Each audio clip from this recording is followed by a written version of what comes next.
Bienvenue à toutes et à tous. Madame, Messieurs, bonsoir. Les dernières ordonnances signées par le président de la République donnant ainsi un coup de balai à la fonction publique continuent à susciter de vagues. Dans le lot, 86 agents de commandement sont révoqués. Série mise à la retraite, 26 secrétaires généraux sont concernés ainsi que 111 autres directeurs de la fonction publique. Alors, cette nouvelle émission Quoi de neuf à laquelle vous devez vous habituer désormais, vous donne les clés de compréhension des faits d'actualité comme celui-ci, auxquels vous n'avez peut-être pas de réponse. Nous sommes montés sur le Golgotha et nous avons abordé ce fonctionnaire plutôt plaintif. Quant aux ordonnances, bien sûr, qui ont concerné les agents mis à la retraite, ces ordonnances, les agents concernés les boudent, en ce sens que les agents qui s'attendaient à aller à la retraite ne sont pas allés à la retraite. Par contre, ce sont les agents qui s'attendaient moins à aller à la retraite qui ont été retraités. Voilà au moins le vrai problème qui se pose dans ces ordonnances-là. Mais la commission va examiner les recours introduits par les agents. Les statuts des agents de l'État, cette loi n'est pas encore abrogée. Elle consacre la limite d'âge, c'est 55 ans. La limite d'ancienneté, c'est 30 ans. Mais les agents qui ont introduit les recours, s'ils ont accompli les deux critères de la mise à la retraite, notamment la limite d'âge de 55 ans ou plus et la limite d'ancienneté de 30 ans, croyez-vous que ces recours peuvent trouver gain de cause? Des questions comme celles que vous venez d'écouter torturent votre morale, nous l'avons senti, et l'équipe de Quoi de neuf est allée à la rencontre du ministre de la fonction publique, Michel Botoro-Bodias. Monsieur le ministre, bonsoir. Vous recevez ce soir Quoi de neuf. L'équipe de Quoi de neuf vient auprès de vous pour avoir des éclaircissements ou des réponses à une question capitale qui concerne la grande partie de la population. Vous devinez, ce sont les ordonnances signées par le président de la République pour un peu, on l'appelle dans le jargon normal, nettoyer la fonction publique. Alors, c'est quoi la motivation de toutes ces mesures?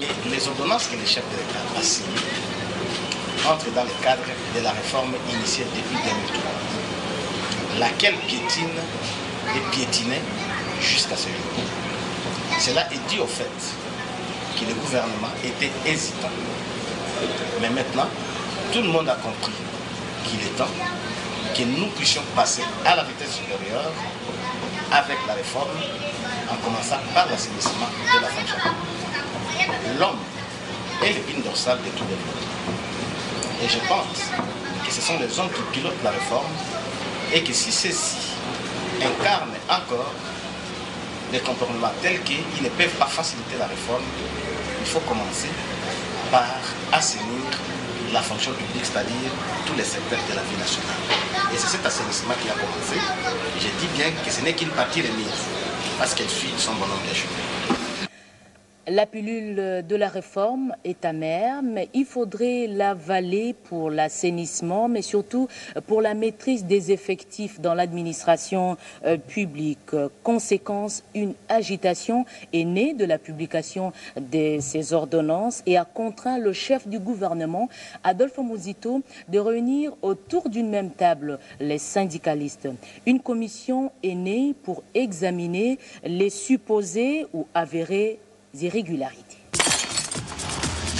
Oui, monsieur le ministre, mais vous reconnaissez quand même qu'il y a certains syndicalistes qui ont décelé dans ces ordonnances quelques irrégularités. Ils ont qualifié cela des irrégularités. C'est quoi votre réaction?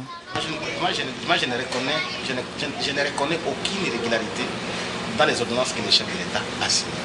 Écoutez, madame, il faut savoir nettement distinguer deux choses. Une irrégularité et une erreur matérielle. Parce qu'en fait, ici, les gens mettent ensemble ce qu'ils considèrent comme erreur matérielle avec une irrégularité. Une erreur matérielle, c'est quoi? C'est quelque chose qui a été glissé non délibérément dans un acte pris par une autorité, mais qui peut être corrigé par un simple PV. Mais une irrégularité, c'est quoi aussi?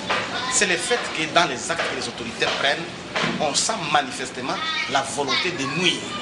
Et là, je ne pense pas qu'il y ait quelqu'un qui a décelé dans ces ordonnances la volonté de nuire Donc, nous avons pris les ordonnances, c'est-à-dire le chef de l'État a pris les ordonnances qui lui avaient été proposées par le gouvernement, c'est-à-dire le ministre de la fonction publique, avec l'unique objectif de pouvoir assainir tous les secteurs de la vie nationale dans le cadre de la réforme. Oui, monsieur le ministre, mais vous appelez erreur matérielle ou irrégularité le fait d'avoir nommé les fictifs ou les gens qui ont déjà quitté cette terre? Mais moi, je ne comprends plus. Montrez-moi, donnez-moi seulement le nom d'un seul fictif qui a été nommé dans ces ordonnances, qui n'a pas de renseignements dans notre fichier de recensement à la fonction publique. Deuxième chose, j'ai posé une question seulement à nos amis syndicalistes à l'occasion de la réunion que nous avons eue avec devant le Premier ministre.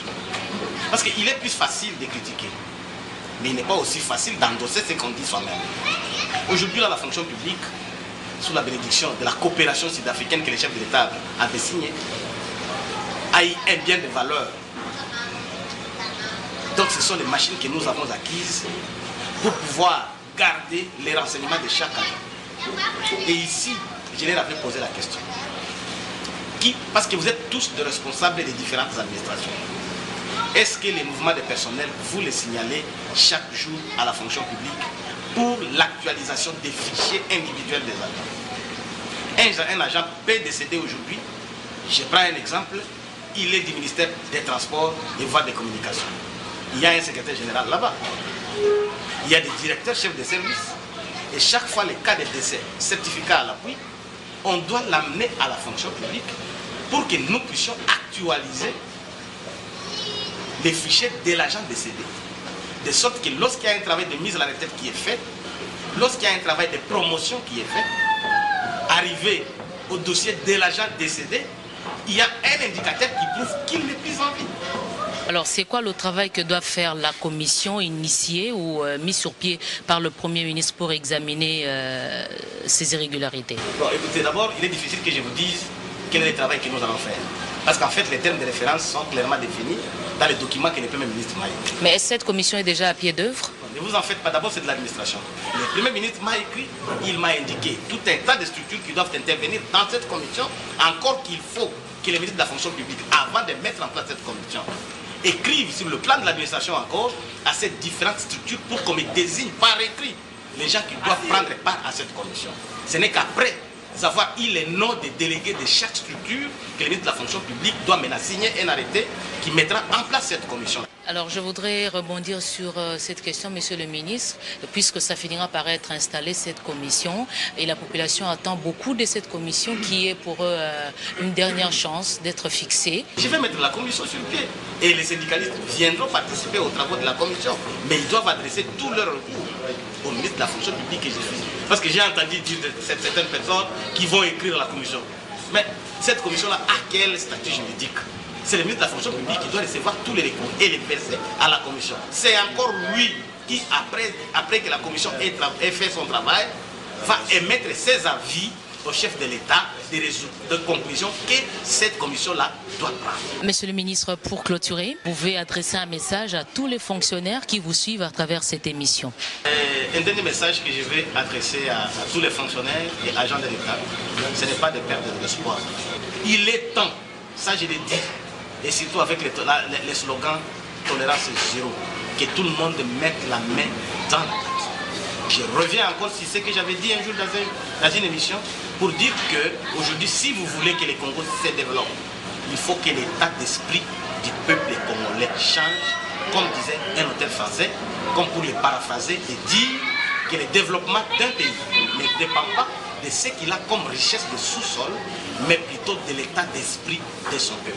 Si le peuple congolais ne veut pas changer, que l'on nous donne autant d'argent, le pays ne changera jamais. Mais il suffit que notre mentalité, notre état d'esprit change et il ne sera pas demandé à ce pays 2 ans pour que les choses changent et que nous allions vers le développement. Voilà, après avoir suivi le ministre de la fonction publique, vous avez compris que ce sujet est une préoccupation du gouvernement et doit très vite être clarifié. Nous ne manquerons pas de faire le suivi pour vous.